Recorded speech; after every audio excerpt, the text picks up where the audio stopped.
Muy buenas tardes, bienvenidos a una nueva emisión de este ciclo de Prevención TV, cuarto ciclo ya en el aire del programa. Cuarto ciclo y hoy vamos a un tema de esos temas que no habíamos tocado nunca.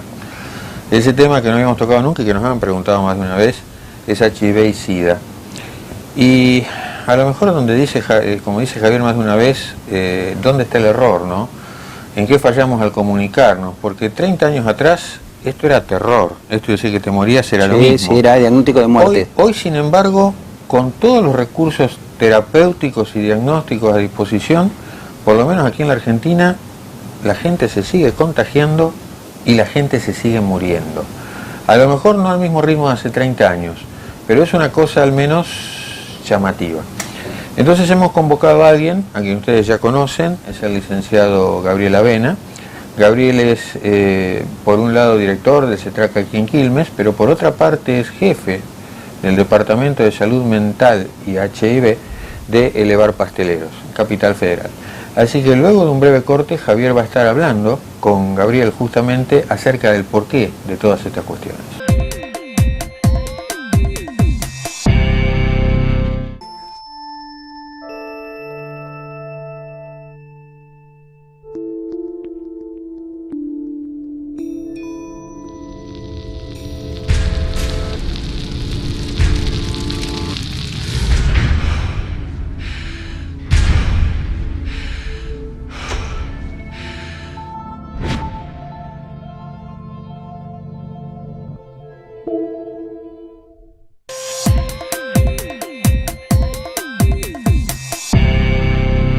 Bueno, tal cual lo hemos planteado en el primer bloque del programa, estamos con el licenciado Gabriel Avena, que aparte de tener el Instituto CETRAC de Adicciones, está en la obra social de Elevar, de Pasteleros, está a cargo de la parte de SIDA y de salud mental. Casualmente acá en Quilmes tenemos una sucursal también, y estás en Capital también, con el tema de SIDA. Es un tema que nunca tratamos en el programa, es un tema de una importancia y de una trascendencia enorme, porque es la principal, esta epidemia es la principal causa de mortalidad en la época contemporánea. Se han muerto casi 35 millones de personas y sigue generando muertes a un día. Con todos los avances en cuanto a terapéutica y todo lo que tenemos, todavía sigue habiendo gente que se muere de SIDA. Redondeame un poquitito más de números también, para que la gente tome conciencia de lo que estamos hablando, Gabriel. Y sí, gracias, y gracias por estar. Al contrario, gracias a ustedes por invitarme. Sí, a veces lo interesante de hablar de la situación actual de la epidemia nos da un pantallazo de dónde estamos parados a nivel epidemiológico. Hay que entender que estamos cumpliendo, no es un año más, el 2013, estamos cumpliendo el 30 aniversario, hace 30 años que convivimos con HIV en el mundo, en esta época contemporánea. El primer caso de SIDA se diagnosticó allá en San Francisco por 1981, aparecieron los primeros casos en la comunidad homosexual, y en el 83 se aísla el virus del HIV, que es el virus que causaba y que causa el SIDA. Hoy, después de 30 años de epidemia, en el mundo hay casi 34 millones de personas que viven con HIV, pero con una particularidad: el 90% de la epidemia se concentra en el tercer mundo. Y esto habla un poco de qué desigual que es el mundo y cómo las enfermedades también se inscriben dentro de un contexto socioeconómico, político, cultural, que hace que una vez más la gente que tiene peor acceso al sistema de salud es la más perjudicada con este tipo de enfermedades. Un ejemplo claro es el África. En el África vive el 10% de la población mundial y el 90% de los casos de HIV se dan en el África. La parte restante donde la epidemia está siendo epicentro, ¿dónde es? En el sudeste asiático. Todo lo que es el sudeste asiático, que concentra casi 4 millones de personas viviendo con HIV.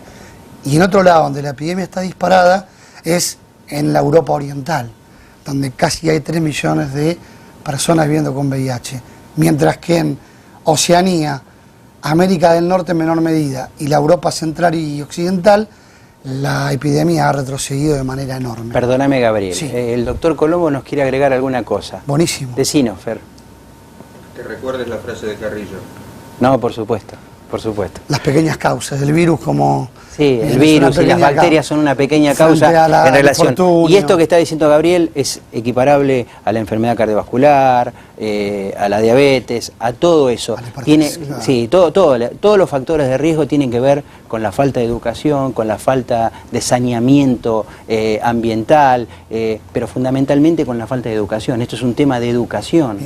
Entonces, lamentablemente los que más se mueren son los que menos acceso a la educación, al menos acceso al desarrollo, menos acceso al agua potable, a las cloacas tienen.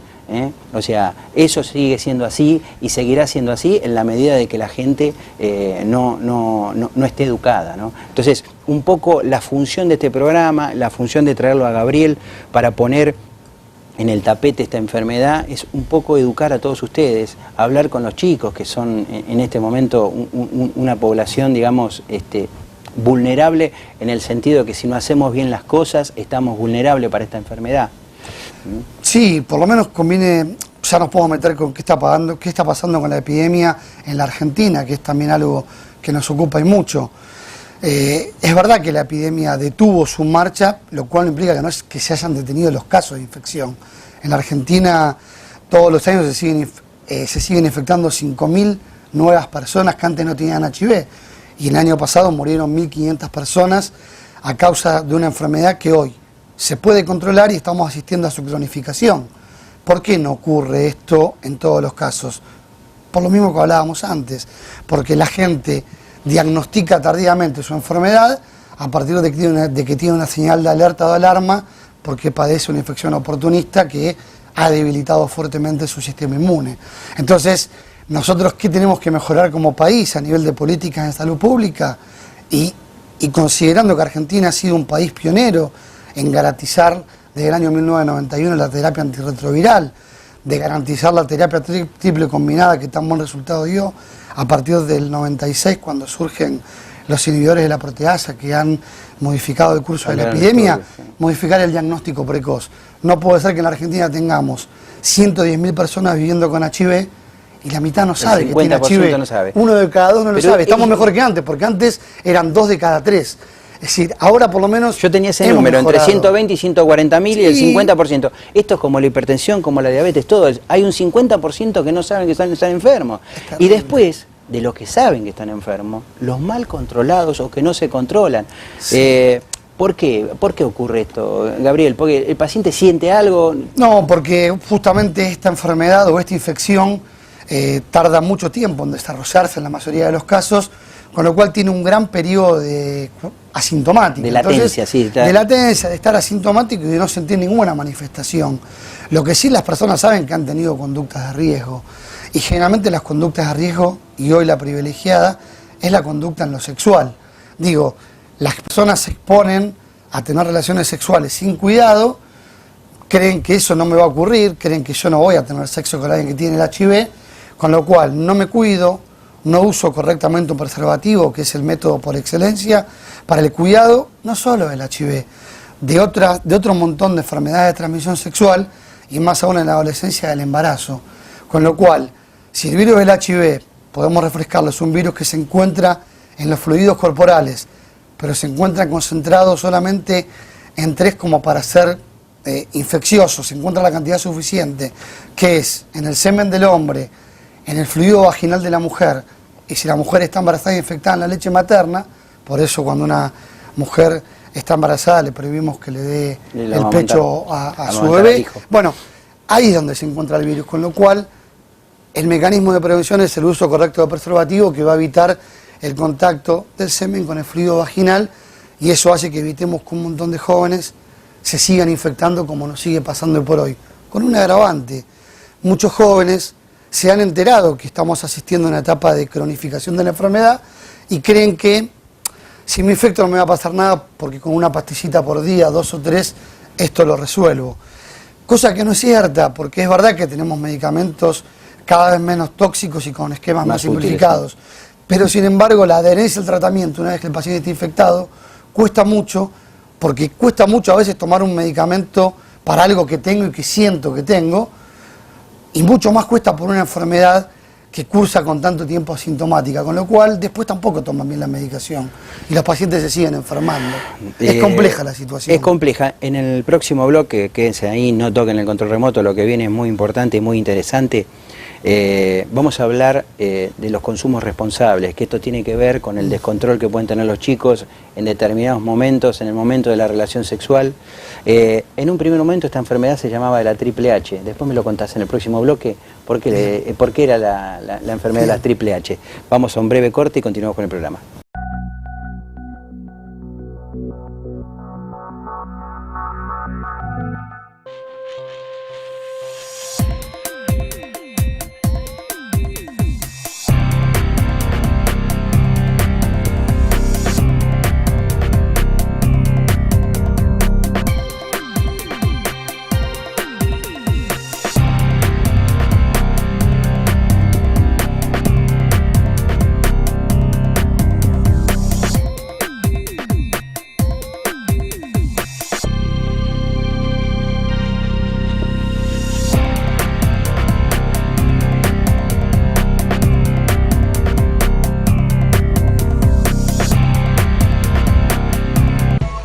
Desde que usted contrata una cobertura médica hasta que comienza a utilizarla, todas las empresas son iguales.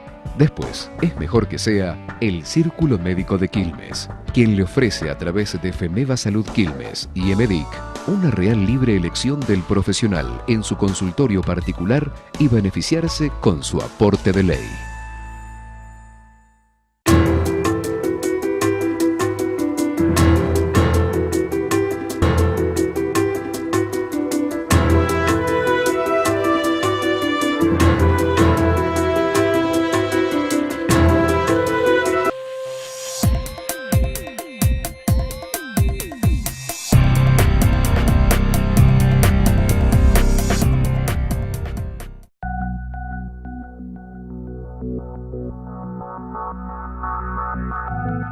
Bueno, habíamos dejado pendiente, ¿cómo era el tema de la triple H cuando arrancó la infección? Sí, porque parecía que estaba sujeto a un determinado grupo de gente, ¿no? Bueno, porque se hablaba justamente cuando aparece alguna enfermedad nueva en el mundo, lo importante es tratar de marginarla para creer que uno no tiene nada que ver con eso. Entonces, en vez de hablar de factores de riesgo o de grupos con mayor grado de vulnerabilidad, se hablaba de grupos de riesgo. Entonces, ¿cómo prevenía o cómo nos preveníamos? Yo no tengo nada que ver con el grupo de riesgo. Después la historia nos demostró que los grupos de riesgo no existen, que los que existen son mayor o menor grado de vulnerabilidad. ¿Por qué la triple H? Porque esta enfermedad en primera instancia se detectó en homosexuales, allá por San Francisco en la década del 80, al inicio. Después una H. La otra H, ¿cuál era? Bueno, los hemofílicos, porque sabemos que las personas que eran transfundidas, al no conocer mucho del virus, se infectaban a través de transfusiones de sangre, donde los bancos de sangre no estaban controlados para este tipo de virus. Segunda H. Y la otra, H, la pobreza, los haitianos. Los haitianos. ¿Por qué? Y bueno, porque justamente los haitianos se infectaban porque eran el paradigma del peor acceso al sistema de salud. Entonces, esta enfermedad la tenían los haitianos, yo no soy haitiano, la tenían los homosexuales, yo no soy homosexual, la tenían los hemofílicos, yo no tengo hemofilia, me quedaba al margen de ese riesgo. Ahora la tienen los africanos, ahora la tienen sudeste asiático. Ahora la asiático, tienen todas las personas que puedan tener una relación sexual y no se protejan, él la tiene.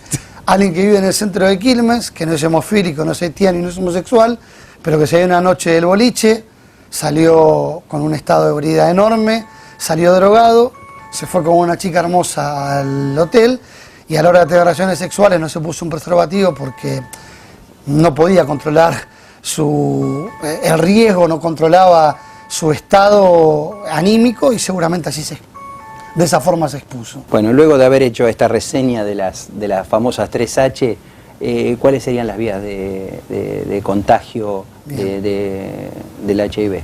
La vía de transmisión son muy concretas. Son 3, la vía sexual, la vía sanguínea y la vía vertical o de transmisión perinatal. La vía sexual, como dijimos que el virus se encontraba en los fluidos del cuerpo y en los fluidos sexuales, está en el semen del hombre y en el fluido vaginal de la mujer. Con lo cual, la transmisión o la vía de transmisión sexual, la única forma de prevenirla es a través del uso correcto de preservativo. ¿Cómo se transmite este virus?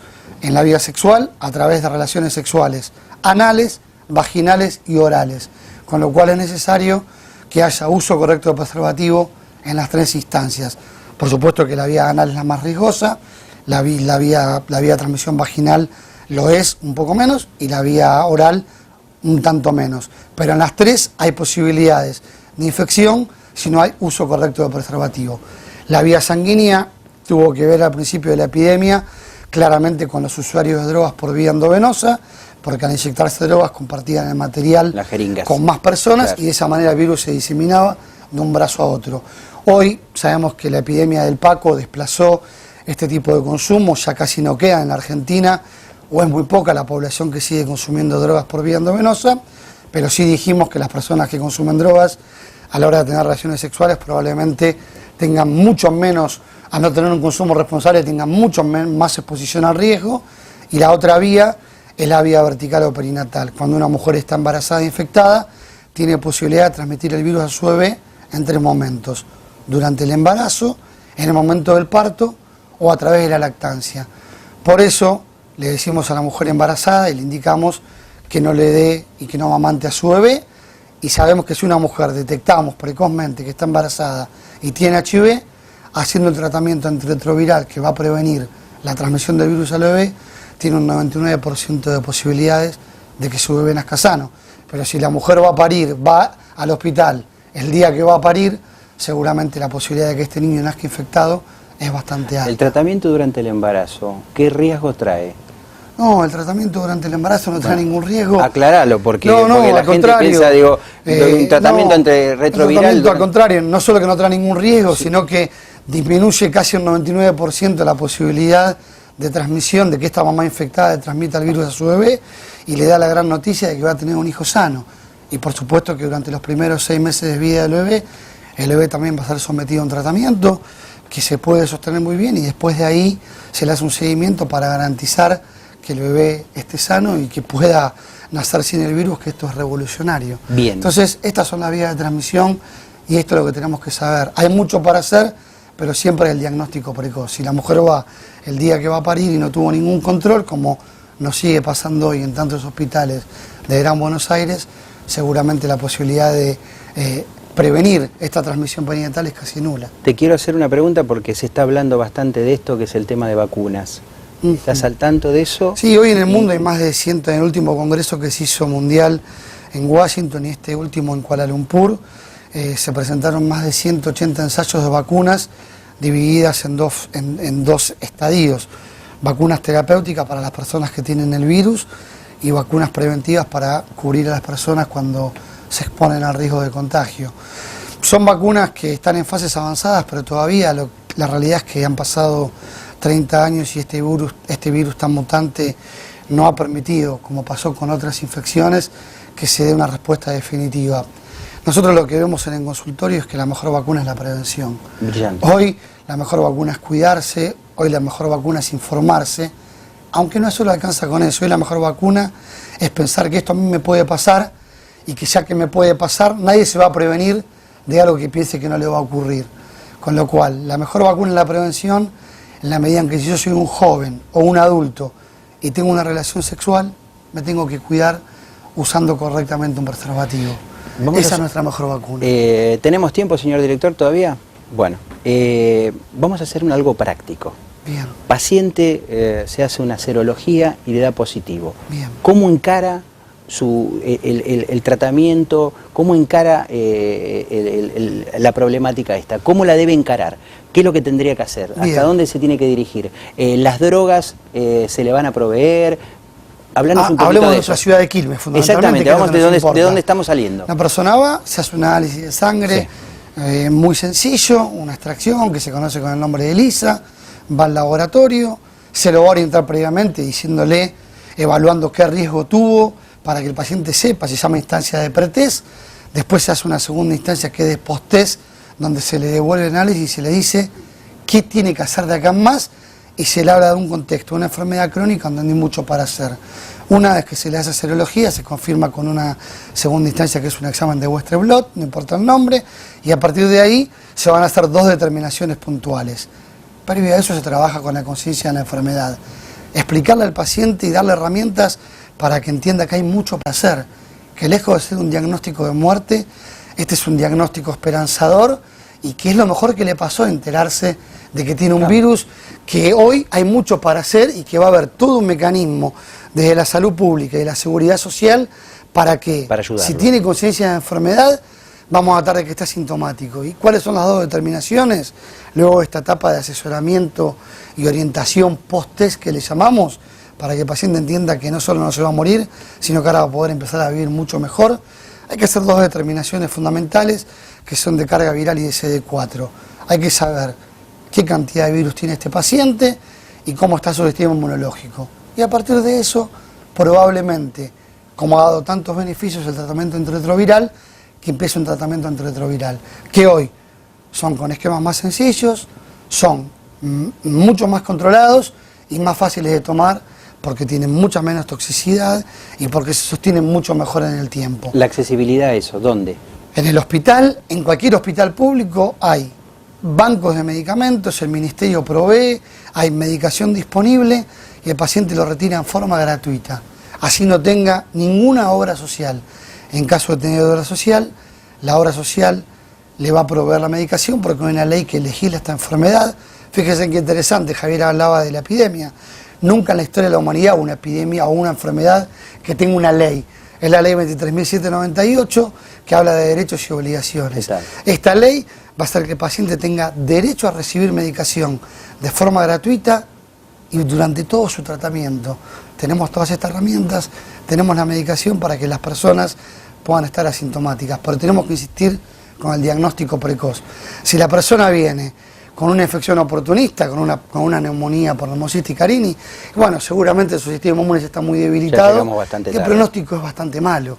Ahora, si la persona viene porque sabe que tuvo conductas de riesgo, vamos a poder hacer que esté asintomática y que esté crónica su enfermedad y hacer que viva casi como una persona que no tiene el virus. Bueno, pero para esto necesitamos diagnóstico precoz. Como hay un 50% que anda dando vuelta por ahí y no lo sabe, lo primero que tendremos que hacernos, si somos población de riesgo, si tuvimos algún contacto potencialmente de riesgo, hacernos la serología. Como siempre, saber. Fundamentalmente. Entonces, a partir de ese momento ya se inicia toda esta cascada y en la cual puede tener un final bien feliz para la paciente, porque primero se enteró de la enfermedad que está para no seguir contagiando a nadie y segundo porque se puede controlar perfectamente. Te metiste con la última estrategia del siglo XXI, que es la que se está hablando y la que descubrió un argentino en Canadá, en Vancouver, que es el doctor González Montaner, que habla de, a partir de un estudio que es el HPNT 052, lo que se llama tratamiento como prevención. ¿Por qué el tratamiento hoy es preventivo? Porque cuanto más gente tratamos, esa gente deja de transmitir el virus. Entonces, el tratamiento también hoy sigue siendo preventivo. El tratamiento como prevención, o como todo el mundo conoce... Negativizás la serología. Entonces, totalmente, porque lo pones indetectable al paciente. Eso se llama tratamiento 2.0. Esa es la última estrategia que hoy están manejando en Canadá y se empieza a hablar de tratamiento como prevención. Pero esto hay que hacerlo con seguimiento. No alcanza con dar medicación. Hay que dar medicación y ayudar a que los pacientes la tomen bien. Si no, vamos a crear pacientes con multiresistencia. Entonces pasamos de un tratamiento como prevención a alguien que va a tomar mal la medicación. Un poco lo que pasa con casi todas las enfermedades. Bueno, ahora sí. Espero haber sido claro. No, clarísimo, clarísimo. Probablemente necesitemos algún otro programa más, los que hagan falta, porque es un tema fundamental para la salud pública en general. Así que gracias, Gabriel, por tu tiempo. Vamos a un breve corte y cerramos el programa.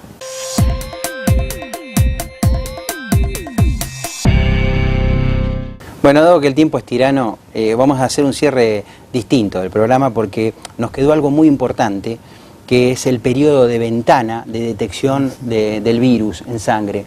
Entonces, aclara un poquitito ese tema porque es muy importante, porque por ahí uno tuvo alguna conducta de riesgo, va a hacerse una serología muy rápidamente y por ahí esa serología me da negativa. ¿Qué es el periodo de ventana? Vamos a suponer que la semana pasada tuve una conducta de riesgo sexual, tuve relaciones con alguien, no me cuidé y me quedé preocupado porque en ese momento no pude pensar y me dejé llevar más por toda la adrenalina de la sexualidad y todo lo que eso implica. Bueno, voy al hospital, le comento al médico o a quien me haga este pretest la conducta de riesgo y seguramente la persona que me atienda me va a decir que me saque sangre hoy, que haga la serología, pero como los anticuerpos tardan entre 30 y 90 días para aparecer, el análisis no mide el virus, mide anticuerpos que son los que van a detectar que el virus está en la sangre. Bueno, le van a decir a la persona que vuelva a los 60 o a los 90 días a hacerse un nuevo análisis para quedarnos tranquilos y garantizarnos que ese primer análisis que vino negativo es negativo realmente. Con lo cual, si llega a ser positivo, el procedimiento es el mismo. Tenemos que volver a corroborarlo con un segundo análisis. Ese es el periodo de ventana que nos va a dar el tiempo de ver si hay anticuerpos que van a noticiar de que la persona tiene el virus del HIV. Ese es el periodo de ventana, por eso siempre a la persona se le pide que regresa para confirmar o no ese primer diagnóstico. Bueno, hecha esta aclaración, muchas gracias, Gabriel, lo queríamos terminar porque de esa manera redondeábamos un poquito mejor el programa y era un tema realmente importante porque el hecho de hacerse una serología precoz por ahí implica tener un análisis negativo y eso no es definitivo. A todos ustedes, gracias por estar ahí, a nuestros sponsors que hacen la posibilidad de poder salir al aire. Muchísimas gracias a todos ustedes. Les recordamos que ahora también vamos a tener un espacio radial también, así que con el doctor Colombo estaremos en la 97.1 FM Elite los días martes de 14 a 15 horas, donde seguramente vamos a estar contestando preguntas al aire en vivo. Esa es un poco la idea, hacer una especie de consultorio radial. Así que a todos ustedes, por su fidelidad, por todo, muchísimas gracias. Los esperamos dentro de 7 días para una nueva edición de Prevención TV. Hasta entonces y que tengan una muy, pero muy linda semana.